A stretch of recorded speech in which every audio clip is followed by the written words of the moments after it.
El Evangelio como me ha sido revelado, de María Valtorta. Audiolibro 7.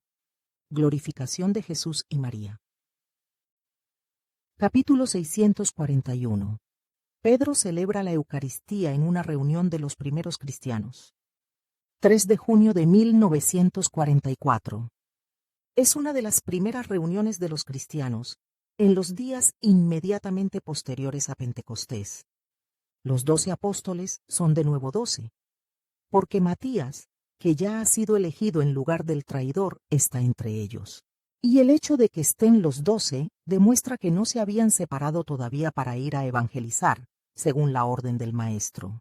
Por tanto, Pentecostés debe haber tenido lugar poco antes, y todavía no deben haber empezado las persecuciones del Sanedrín contra los siervos de Jesucristo.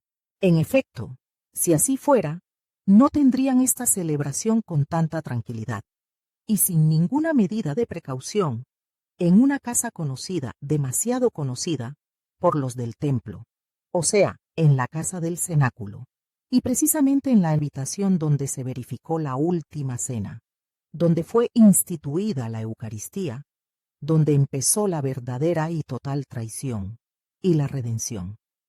Pero la vasta habitación ha sufrido un cambio, necesario para su nueva función como iglesia, e impuesto por el número de los fieles.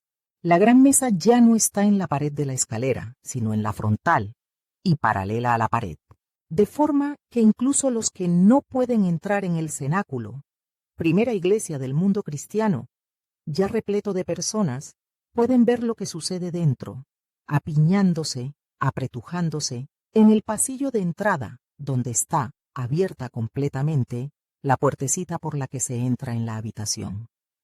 En la sala hay hombres y mujeres de todas las edades. En un grupo de mujeres, junto a la mesa, aunque en uno de los ángulos está María, la madre, rodeada de Marta y María de Lázaro, Nike, Elisa, María de Alfeo, Salomé, Juana de Cusa. En fin, de muchas de las mujeres discípulas, hebreas y no hebreas, a las que Jesús había curado, había consolado, había evangelizado, había hecho ovejas de su rebaño. Entre los hombres están Nicodemo, Lázaro, José de Arimatea, muchísimos discípulos, entre los cuales Esteban, Hermas, los pastores, Eliseo el hijo del arquisinagogo de Engadí, y muchísimos otros. Y está también Longino, no vestido de militar, sino como si fuera un ciudadano cualquiera, con una larga y sencilla túnica cenizosa. Luego otros, que claramente han entrado en la grey de Cristo después de Pentecostés y las primeras evangelizaciones de los 12. Pedro habla también ahora. Evangeliza e instruye a los presentes. Habla una vez más de la última cena. Una vez más. Y es que, por sus palabras, se comprende que ya ha hablado otras veces de ella. Dice, os hablo una vez más, y remarca mucho estas palabras, de la cena en que, antes de ser inmolado por los hombres, Jesús Nazareno, como le llamaban, Jesucristo, Hijo de Dios y Salvador nuestro, como ha de ser afirmado y creído con todo nuestro corazón y nuestra mente, porque en este creer está nuestra salvación, se inmoló por espontánea voluntad y por exceso de amor, dándose como alimento y bebida para los hombres, y diciéndonos a nosotros siervos y continuadores suyos. Haced esto en memoria mía. Y esto es lo que hacemos.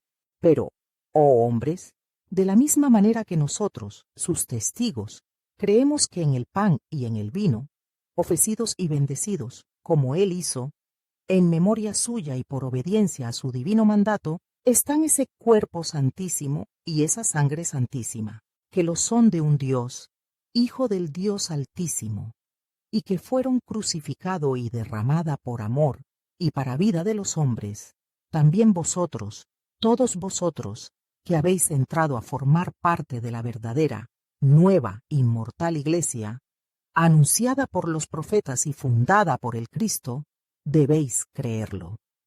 Creed y bendecid al Señor, que a nosotros, sus, si no materialmente, sí moral y espiritualmente, crucifixores por nuestra debilidad en servirle, por nuestra cerrazón en comprenderle, por nuestra cobardía en abandonarle huyendo en la hora suprema, por nuestra cobardía no, en mi personal traición de hombre temeroso y cobarde, hasta el punto de renegar de él, y negarle, y negarme como discípulo suyo, es más, como el primero de entre sus siervos, y gruesas lágrimas ruedan y azurcan el rostro de Pedro, poco antes de la hora primera, allí, en el patio del templo. Creed, decía, y bendecid al Señor, que a nosotros nos deja este eterno signo de perdón. Creed y bendecid al Señor, que a aquellos que no le conocieron cuando era el Nazareno, les permite conocerle ahora, que es el Verbo encarnado vuelto al Padre. Venid y tomad, él lo dijo. El que come mi carne y bebe mi sangre tendrá la vida eterna. En aquel momento no comprendimos, y Pedro llora de nuevo.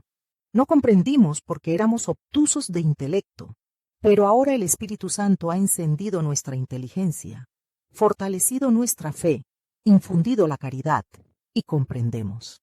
Y en el nombre del Dios Altísimo, del Dios de Abraham, de Jacob, de Moisés, en el nombre altísimo del Dios que habló a Isaías, a Jeremías, a Ezequiel, a Daniel y a los otros profetas, os juramos que esto es verdad, y os conjuramos que creáis para poder tener la vida eterna. Pedro habla lleno de majestad. Ya nada queda en él del pescador no poco rudo de poco antes. Ha subido a un escabel para hablar y ser visto y oído mejor, porque, siendo bajo como es, si sus pies hubieran permanecido sobre el suelo de la habitación, los más lejanos no le habrían podido ver, y él lo que quiere es alcanzar a todos con su vista. Habla equilibradamente, con voz apropiada y gestos de verdadero orador. Sus ojos, siempre expresivos, ahora hablan más que nunca. Amor, fe, mando, contrición.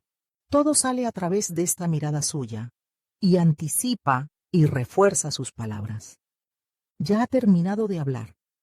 Baja del escabel y se coloca detrás de la mesa, en el espacio que hay entre la pared y la mesa, y espera. Santiago y Judas, o sea, los dos hijos de Alfeo y primos de Cristo, extienden ahora sobre la mesa un mantel blanquísimo.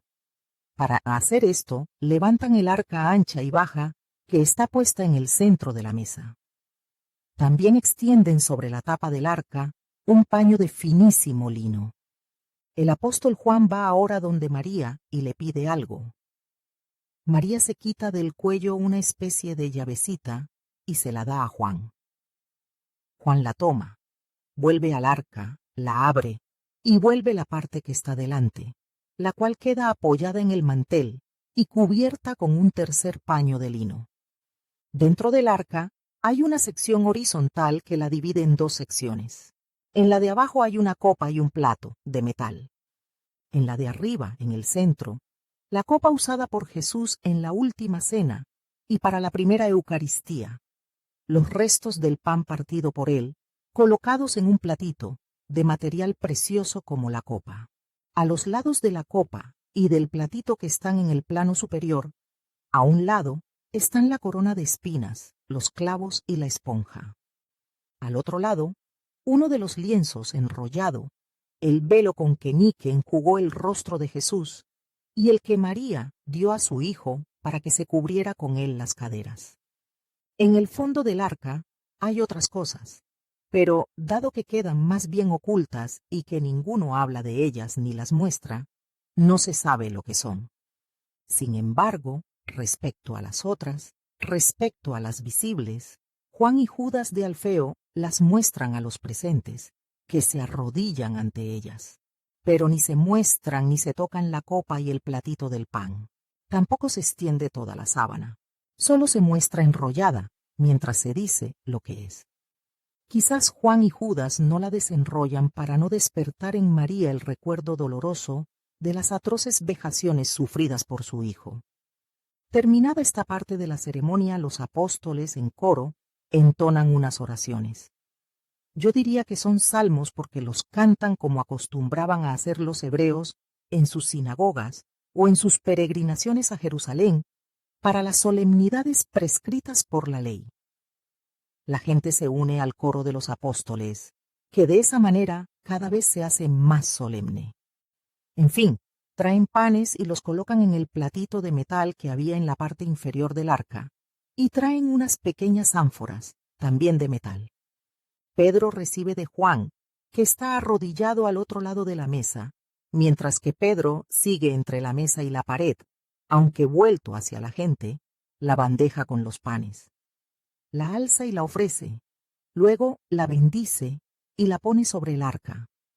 Judas de Alfeo, también arrodillado, al lado de Juan, da a su vez a Pedro la copa de la parte de abajo y las 2 ánforas que antes estaban junto al platito de los panes.